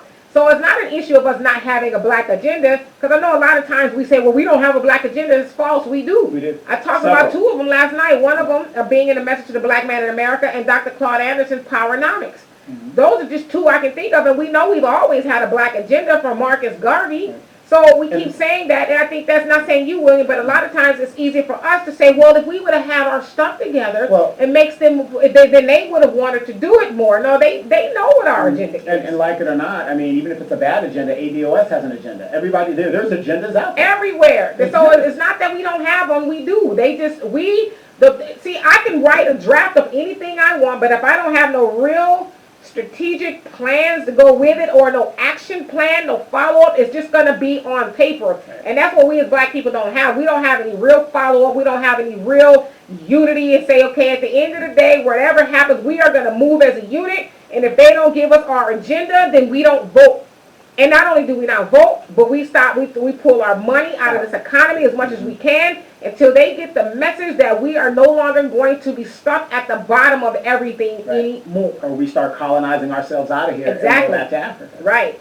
And Jonelle, you said, all nigga, hush, quote unquote, in my Dave Chappelle. Vocal, yeah. All nigga hush. Yes. In my Dave Chappelle vocal. The greatest insult is European name on a black body is colonizers' indoctrination, imagination in a black body. The insult to me is black folks living and working for white sovereignty. Yes, we should refrain from a lot of terms like bitch, hoe, etc. But since we came out of hell and didn't fall out of the sky, please excuse us in our moments of ignorance, because surely none is not without a flaw, and we are and should be striving for self-improvement. The problem for most, they act like they're flawless to have a sense of flaw, false pride above others, and if we're still doing in the condition of begging niggas, then niggas voting for your colonizers and their white sovereignty makes you definitely slaves. Depending on colonizers above God, face reality. Yeah. There you go.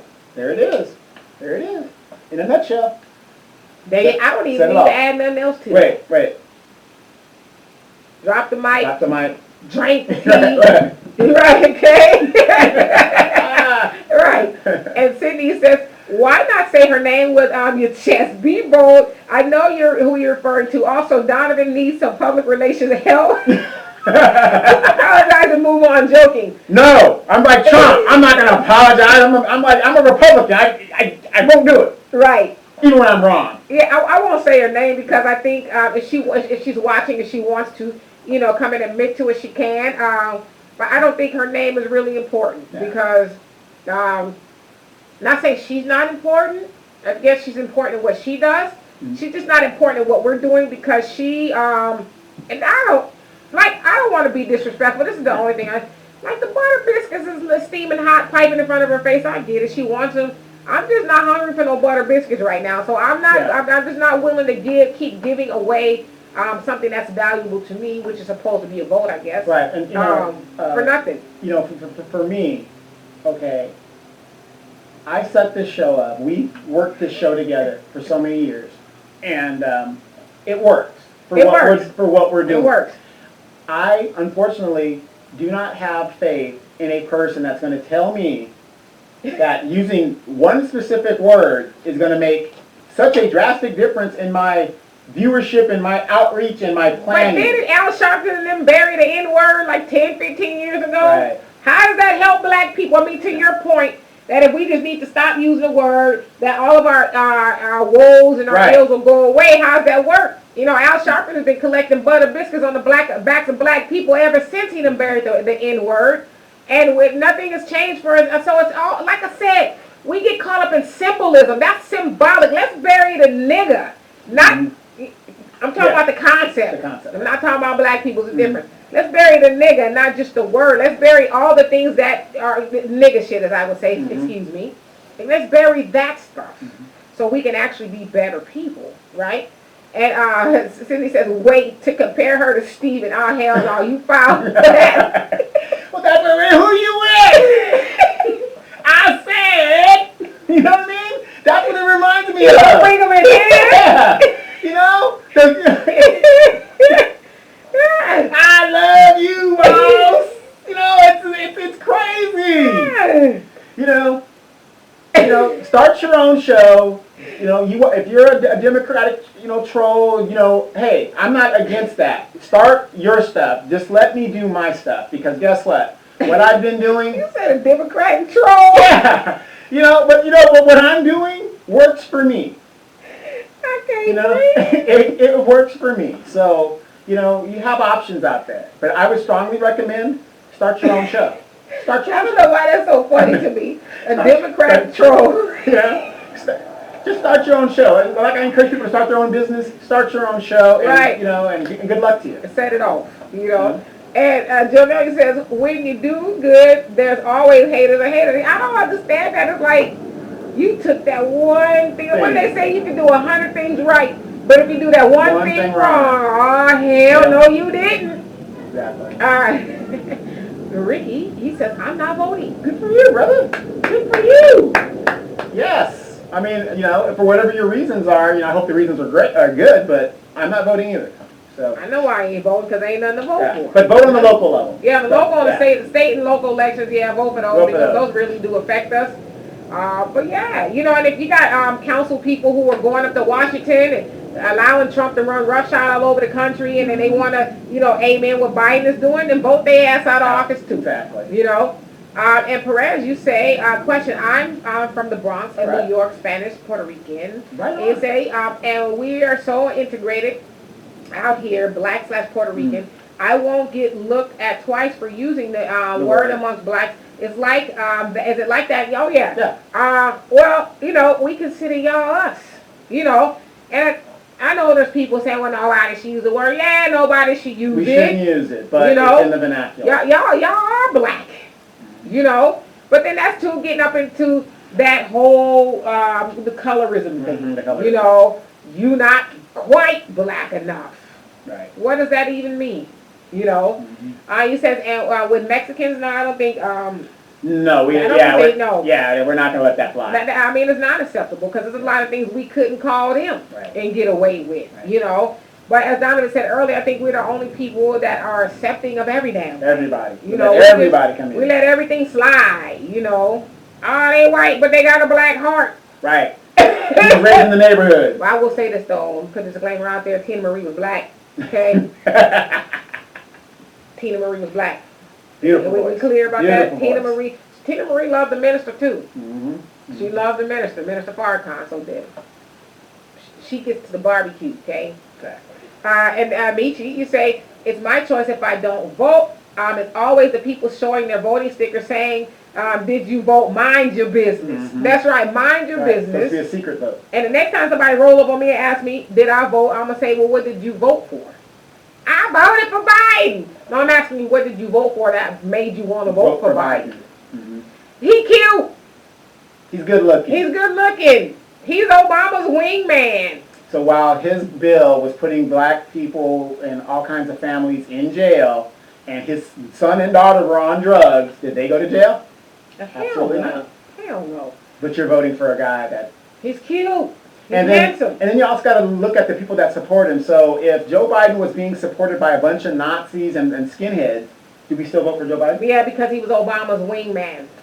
So that doesn't matter either. And, I don't know if you guys know, He's now an honorary black man. By who? You kidding me? By whose standards? By James Clyburn and Cory Booker. He's now an honorary black Lord. Butterbean Clyburn. Yes, Miss Nancy. Yes, Miss Nancy. That had me rolling with Tariq Nasheed. He was talking. He had the piccolo pan behind him, the banjo. Up on the plantation. Yeah. And so Janelle says they got agenda to work against our agenda. For example, J. Edgar Hoover and the Zionist spirit. We, the black nation, true children of the modern Israel, rise. We are at war to establish our own on all levels. Like Black Wall Street, we are working against and all of our agendas. Absolutely. And to your point, there's been an agenda against black people. He said the biggest threat to America is the unity of the black man. Unity of the black people. Mm-hmm. He needed to stop the rise of a black messiah. Exactly. But as the coming weeks are coming in, you guys, the writing's going to be on the wall. I'm going to say this in regards to Joe Biden for those of you guys that don't understand politics. Joe Biden is an established candidate. He's basically Hillary Clinton 2.0. An establishment candidate like Hillary Clinton couldn't win. Now they're going to put this guy up with his record? You're looking at 4 more years of Trump. I'm sorry, you guys. That's just how it is. Right. We're just looking at 4 more years of Trump. Brace yourself. The Democrats aren't even trying to beat Trump by nominating this man. Right. And I don't think that's their goal. Yeah, no, because they're all making lots of money. Yeah, they're going to get more money in the opposition. Yep. And then wait till his terms runs out, then put somebody in that they want to put in. But that shows you how powerful the establishment is. And you've got to be a powerful establishment when you can get Negroes to vote against their very interests. Right. And so for those of you guys on the podcast, if you we're going to fade out here in about 2 minutes. Thank you so much for being here. We will be here on Sunday with another great topic. So please stay tuned. Sunday at 3 p.m. Pacific time. And William says, not about them reparations. About them reparations. Mm-hmm. How do we want them individual checks or sovereign wealth funds so we can buy ports, farms, create corporations, and trade across the aisles? Well, I think that's an excellent question because we know now we give 97% of our $1.3 trillion away. We don't keep hardly any of it. And so if we get an infusion of, they say we're owed about $17 trillion in counting. In that's reparations. Starting. Yeah. And reparations. And so if we were to get that, we're going to give in our state of mind. Jonelle talks about this a lot, that we need to fix what's going on with us as to we need to heal because we're not a well people. So why we give that money away, but if they were to give us that money, we're just going to give it right back to them. And so to your point, do we get individual checks? I think most people say, yeah, run me my money. But I think it needs to be an understanding that you're not going to go trick this money off because in essence, it would be the ancestors' blood on your hands. If you get all this money and if you go buy some Jordans and a whole bunch of other nonsense that's non-conducive to black people's liberation. I think that should be said, but yeah, I think we definitely need to have a plan for the money. There's a lot of people who argue, a lot of black people, scholars, would say that the money needs to go to somebody, an entity, a black organization, somebody who is trusted to govern the money some way, so that way we are actually getting ahead, and not that we're not that we're getting a good time for a couple of months, and then like people do with their income taxes, good time for a little bit, and then be right back in the broke city once the money is gone. So no, I definitely get where you're going with that. It needs to be a definite plan of what's going to go on with the money. Right. A lot of people will like disagree and say, well, you can't tell me what to do with my money, and there's no data that shows that black people are going to do what you said they're going to do. Unfortunately, you guys, untrue. Look what happened during the Katrina disaster. You had black people taking unfettered money, going to the strip club, buying Jordans. I mean, I know it's funny and it's like that, but I'm trying to be serious. This is what they did with a lot of the relief that was supposed to put them back on their feet. And that all comes because we are not mature in our thought and in our goal and where we're going to go. And we just need to figure out why we spend that money. And I know why, a whole host of reasons. We don't have time to get into it, but we need to stop doing that. Hey, Derek, you say, hi, Demetra. What's up, Donovan? In Alabama, where I am from, when you heard any other race say nigga, seconds later they were being chased down the street. Now they are screaming for the police, and the nigga now is universal. It's hippity hop. Now it's rap music to a lot of people. But nigga is Jim Crow. Yeah, absolutely, Jimmy Crow. A white man tried to explain this verbal essay to a group before they gave him $1 and made him change out of his butter biscuit booty. Hey, absolutely. Real quick, Sure. I got a comment from somebody who first time listener. They said that we are funny as hell. Some truths though. Okay. And that goes back to what you were saying. Yeah, we're doing this and doing that. There's some funny things in it, but the message in what we're trying to say. Absolutely. We don't want to just crunch you in the face and say, okay, there you go. There's your truth. Right. But to your point, Derek, yeah, I mean, in my day, you didn't get, I was been called nigga before, but usually it was out of a speeding car. It was never to my face. Right.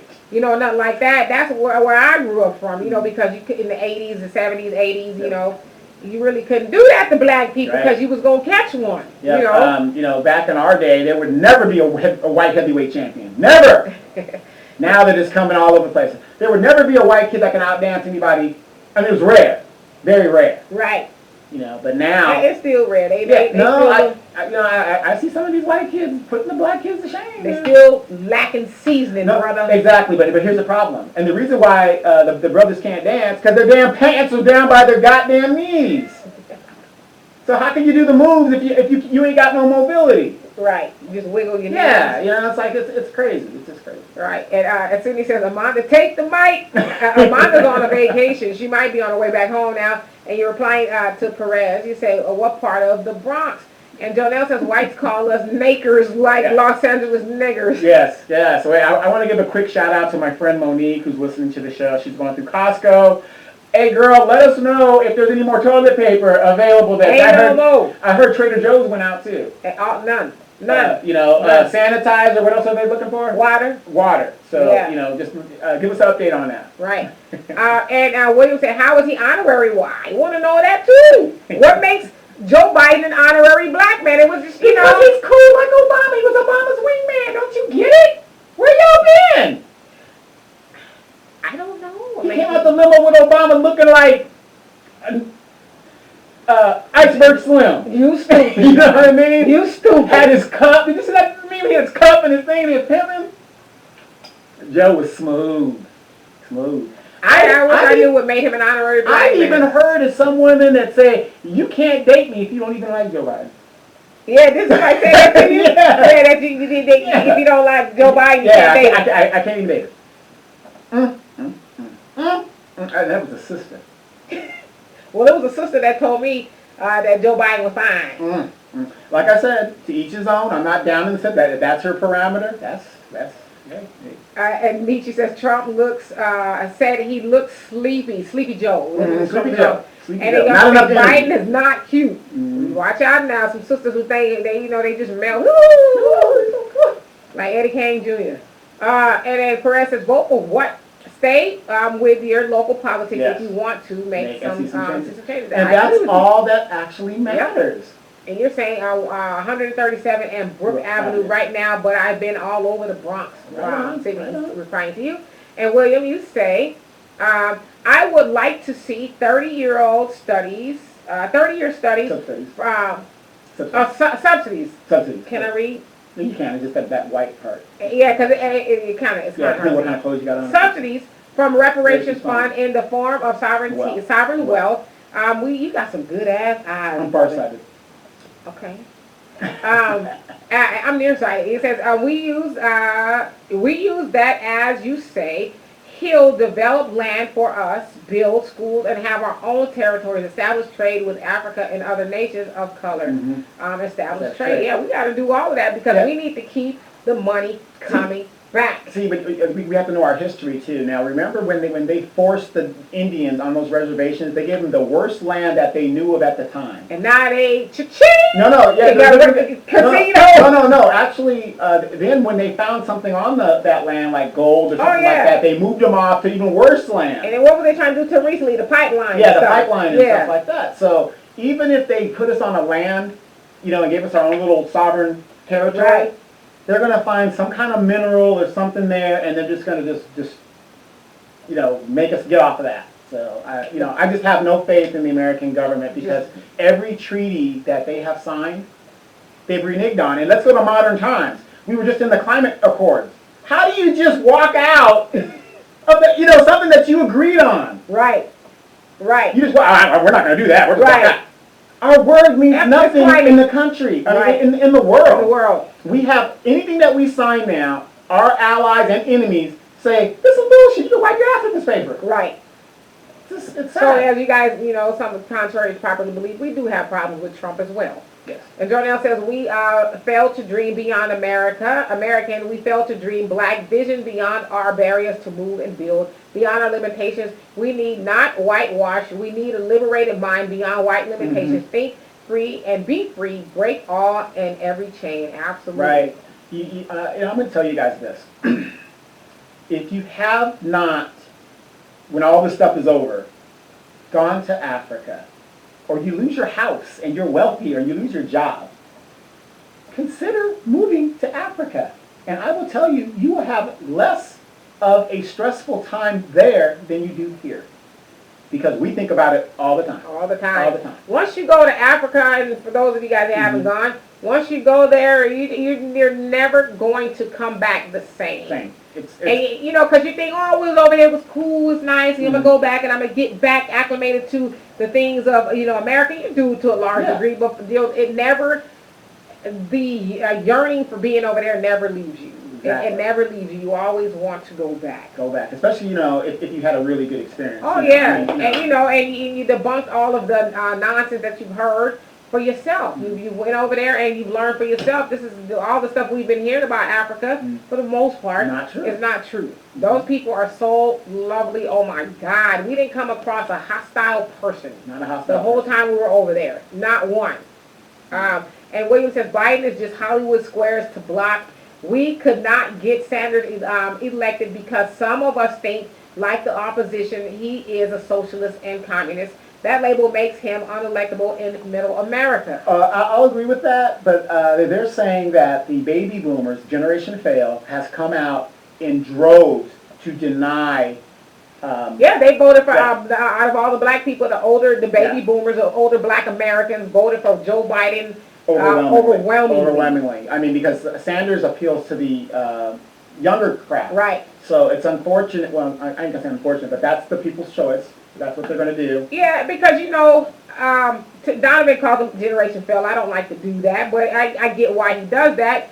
But the older generation of baby boomers, no disrespect to you guys, but you guys have got yours. Right, exactly. You got yours. You guys came in during a time where life was a little bit simpler to live. You had a living wage, but now millennials and a lot of people... opportunities that opened up that had never been opened up before. I tell you guys about people all the time, friends of mine, good friends of mine, who have worked at county buildings, the courthouse and stuff like that for 20 plus years, and they couldn't promote up unless they got a degree. So they accrued student loan debt because they had to get the degree to promote up. And guess what? A lot of them weren't even able to promote up. You know why? Because a lot of baby boomers like, I ain't going no damn where. Right, exactly. I'm going to stay here until I damn near die. And so for the baby boomers, you guys have gotten yours, and you guys are on, we're in the civil rights movement on the very tail end of it. And so you guys feel satisfied because you have, as Dr. Claude Anderson say, we black people are the American dream. But you guys think that you've achieved the American dream. I got me a house because I had a lot of baby boomers tell me that. Well, I got me a house. I'm doing well. I'm doing this. I'm doing that. Great for you.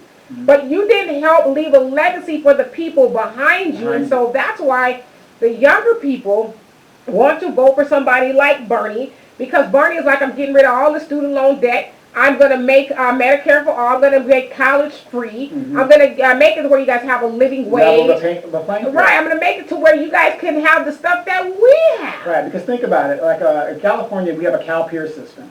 This is what's bankrupting California. It's not, all this other stuff's going on. It's the retirement system. They've set up, the baby boomers, Generation Fail, has set up a system to where they can retire and get 80%. 80%, and sometimes, depending on what job it is, 100% of their working wage. Right. But if you're a young person that comes on after that baby boomer, they're talking about giving you 30%.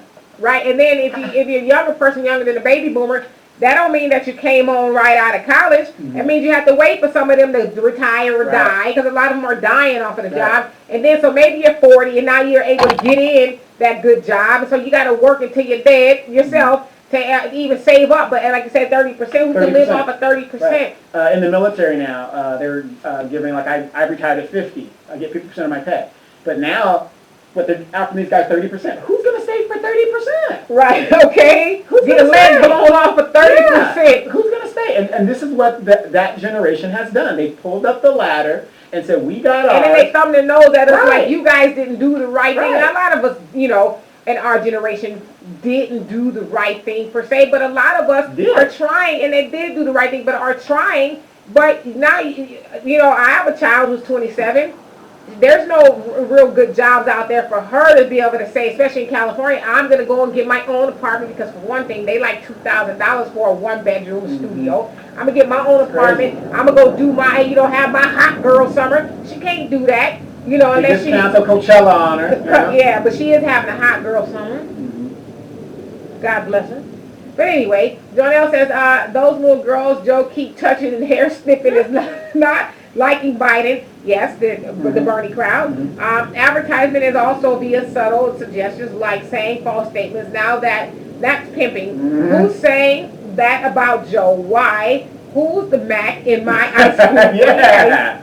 Exactly. Yeah, who's the Mac? The brother in the big black. And Pam would say, have a good weekend. I will listen to you on Sunday. You do the same. Listen to us on Sunday, and we are archived on YouTube. Go to News from the Edgemont. All our shows, videos, they're all there. Or the Demetra K. Or the Demetra K show on YouTube, and you can see everything you need to see. And William says, already working to move to Africa. Got the passport and card. In talks with Ghana and Uganda for dual citizenship. But you know what? Let us know. Let us know the blueprint. We might be following you, brother. Eventually, I'm going to be over there, okay? I'm just breathing in all that nice air, being around so many black people. That I'm going to be right behind you. And getting that land while the land is cheap. And no stress. Gray hairs, they don't go away. Look, I still have dreams of, we were leaving Africa. This food. This steak was so good, I wanted to put it in my pocket. He was chewing on the damn steak as we were getting on the plane, and I was like, let it go, brother. He was chewing the I'm not joking. The flavor, it was, oh my gosh.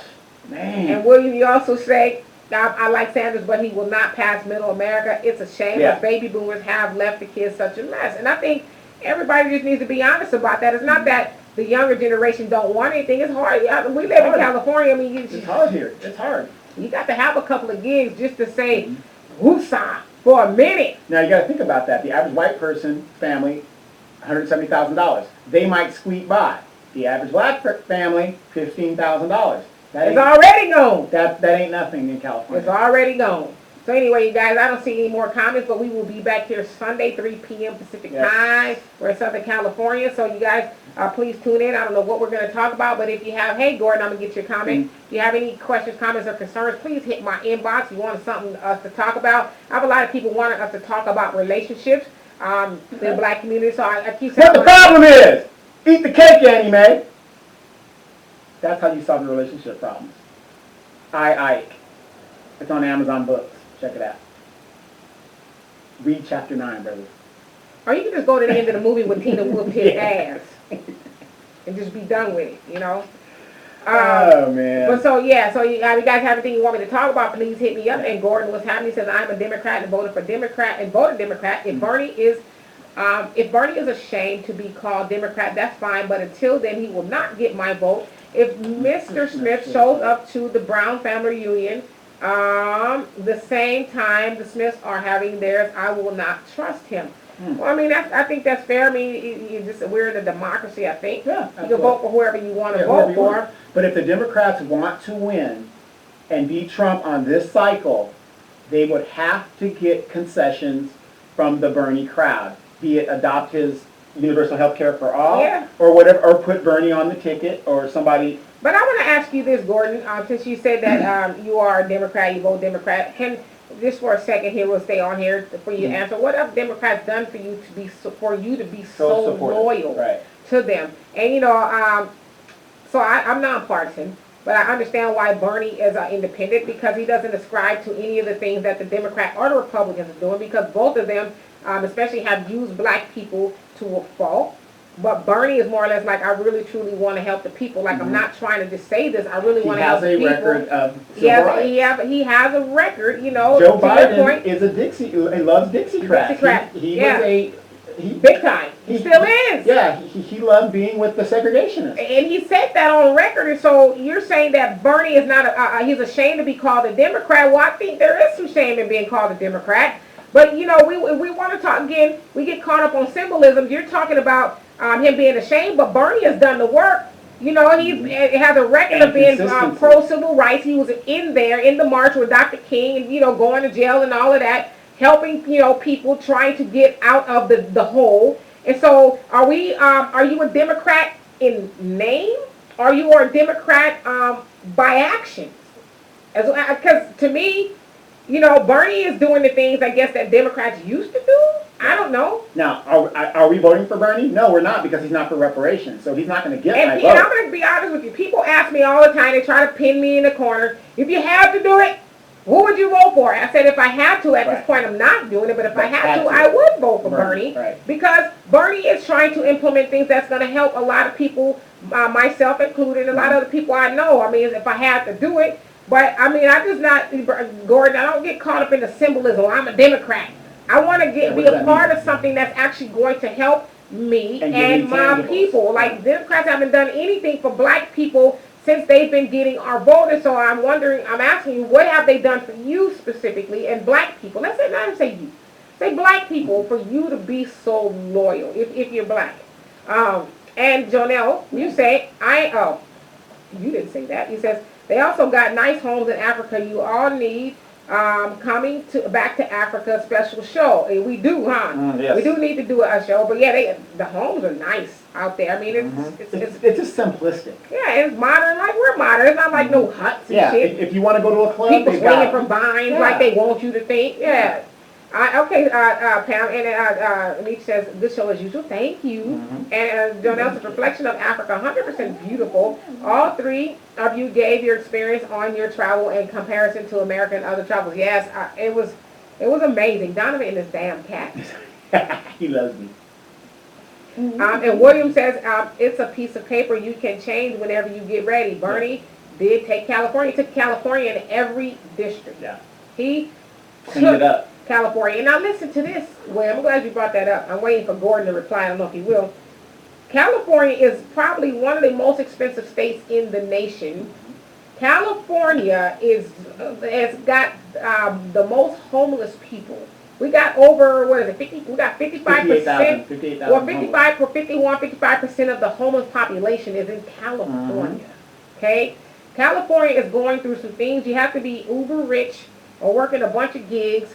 Or someone have this shit together to make it here in California. So you think a state like California overwhelmingly going for Bernie, that speaks volumes. It says that people are tired of the hustle and bustle. I don't care what time of day it is in California, you're always going to be stuck in traffic.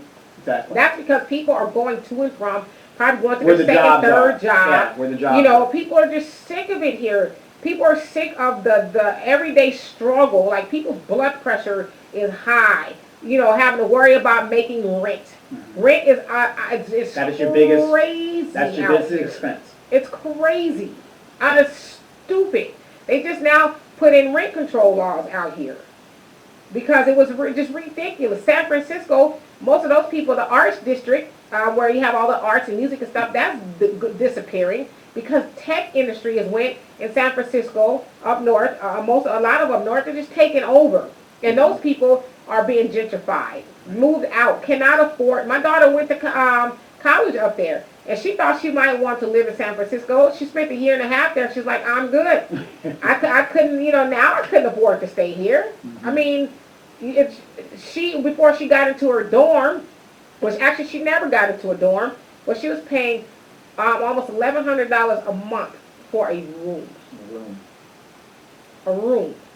$1,100 a month for a room.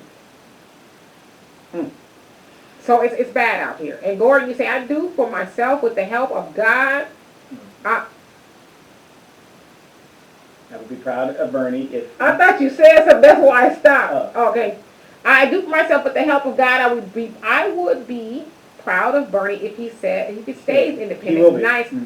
Shows guys, and we'll check back. I love you. We love you too. But listen, I think Bernie knows that in order to be in the game, he has to be a Democrat. Like Donovan said, they're not going to ever let a third party rise. Right. And so he knows in order to play the game, he has to come on over there, to be a Democrat. And William says, let's look at illegal immigration. Why do we allow it? Why? Who really benefits from it? Not us. We also should explore getting in the skilled trades. Which I've been talking about, vocational. They do pay six figures in some cases. Right now. Carter G. Woodson talked about that in the miseducation of the Negro. We need to, this was over 100 years ago.